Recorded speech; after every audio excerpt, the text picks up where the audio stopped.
पीक विमा भरूनही विमा रकमेपासून वंचित राहिले असल्याने शेतकरी संतप्त झाले असून सरसकट पीक विमा मिळावा या मागणीसाठी कृषी अधिकाऱ्यांच्या कार्यालयावर बोंबाबोंब आंदोलन करण्यात आले।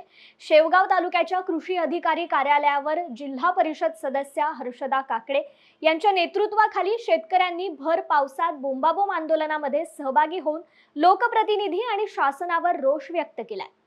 त्यांनी ताबडतोब कृषी अधिकारी शेवगाव यांना ताबडतोब संपर्क करायचा आणि कोणतेही लिंकिंग त्याबरोबर घ्यायचं नाही। जे खत पाहिजे तेवढंच एकमेव खत घेणं गरजेचं आहे आणि त्या संदर्भात बोर्ड लावण्याचं काम 2 दिवसाच्या आत ते सगळ्या खत दुकानामध्ये बोर्ड लावण्याचं काम तालुका कृषी अधिकारी करणार आहे। बांधावर जाऊन शेतकऱ्यांच्या बांधावर जाऊन जी पाहणी करायचं काम हे आपले तलाठी आणि कृषी सहाय्यक हे करू शकतात। त्यासाठी कंत्राटी माणसं नेमण्याची गरज नाही आणि हे नेमल्यामुळेच हा सगळा त्रास शेतकऱ्यांना आज होत आहे।